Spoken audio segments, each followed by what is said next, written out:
কখনো কখনো আমাদের জীবন এমন এক পরীক্ষা দিয়ে যায় যেখানে মানুষ দিশেহারা হয়ে পড়ে, কিন্তু যারা আল্লাহর উপর ভরসা রাখে আল্লাহ তাদের জন্য ব্যবস্থা করে দেন। এই গল্পে তেমনই এক ছেলে মুহাম্মদ। বাহিরে অনেক বৃষ্টি হচ্ছে, বৃষ্টির পানিতে বন্যার মতো হয়ে গেছে চারপাশ। দিন ধরে মুহাম্মাদের মা বাইরে কাজেও যেতে পারে না। মা, অনেক খিদা পেয়েছে, আমাকে কিছু খেতে দাও। বাবা, ঘরে তো কিছুই নেই, বাহিরে বৃষ্টি আর বন্যার কারণে কোথাও যেতেও পারিনি। তাহলে আমরা আজ কি খাবো? তুই চিন্তা করিস না বাবা, দেখি পাশের বাসা থেকে তোর জন্য কিছু চেয়ে আনতে পারি কিনা। না মা, তুমি যাবা না, আমার জন্যে তোমাকে মানুষের কাছে যেতে হবে না, আমি কিছু একটা করতেছি। তুই আবার কি করবি বাবা? মা, নদীর পাড়ে মাঝি চাচা আছে, উনি তো নদীতে মাছ ধরতে চায়, ওনাকে বলে আমিও তার সাথে মাছ ধরতে যাব। বাবা, তুই কি পারবি? হ্যাঁ মা, পারবো, তুমি চিন্তা করো না। আচ্ছা বাবা, সাবধানে যা। তারপর মুহাম্মদ নদীর পাড়ে যায়। মাঝি নৌকা ঠিক করছে নদীতে নামার জন্য।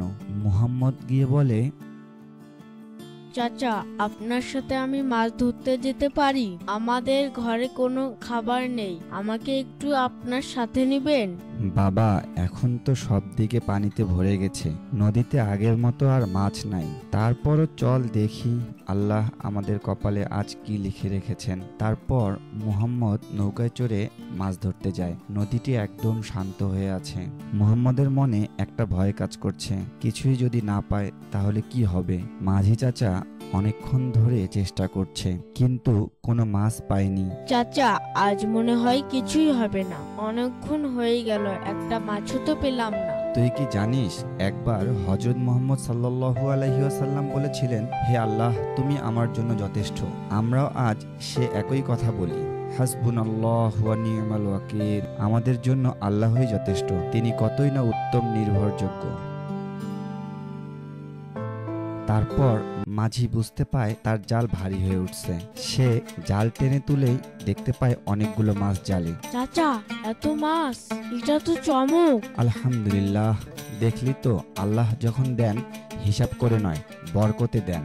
যে নদী এতক্ষণ শান্ত ছিল সে নদী থেকেই রিজিকের ব্যবস্থা হয়ে গেল, কারণ তারা ভরসা রেখেছিল আল্লাহর উপর, যিনি সবকিছুর মালিক। তারপর মুহাম্মদ মাছগুলো নিয়ে বাসায় ফিরছে আর ভাবছে, শুধু মাছ দিয়ে কি করব? মাছগুলো যদি বিক্রি করতে পারতাম তাহলে সেই টাকা দিয়ে বাসার জন্য বাজার করে নিয়ে যেতে পারতাম, কিন্তু কে কিনবে মাছ? ঠিক সেই সময় রহিম চাচার সাথে মুহাম্মদের দেখা হয়। কি মুহাম্মদ, তোমার হাতে এত মাছ কোথায় পেলে? চাচা, নদীতে মাছ ধরতে গেছিলাম, সেখান থেকে। কি বলো, তুমি এত ছোট হয়ে নদীতে যাও? এটা তো ঠিক না। চাচা, বাসায় অনেক সমস্যা, বন্যার কারণে কয়েকদিন ধরে মা কাজে যেতে পারছে না, তাই আমি মাছ ধরতে গিয়েছিলাম। ও আচ্ছা, তো এই মাছ কি করবে? চাচা, মাছগুলো বিক্রি করতে পেলে অনেক ভালো হতো, বাসার জন্য বাজার করতে পারতাম।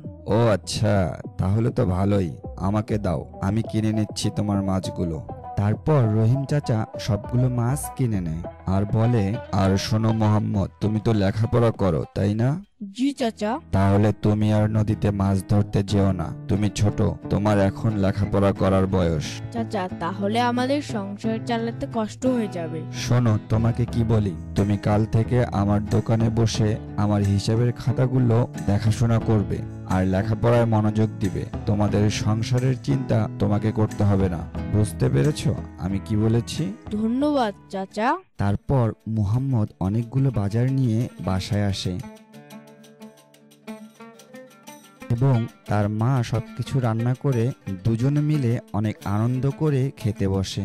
তো বন্ধুরা, আল্লাহ বলেন যে আল্লাহর উপর ভরসা করে তার জন্য তিনিই যথেষ্ট। আল্লাহ কখনো তাকে নিরাশ করেন না যে তাকে ভরসা করে ডাকে। জীবন যত কঠিন হোক না কেন, আল্লাহর উপর ভরসা রাখা ঈমানের অঙ্গ। তাওয়াক্কুল করো, পথ খুলে যাবে।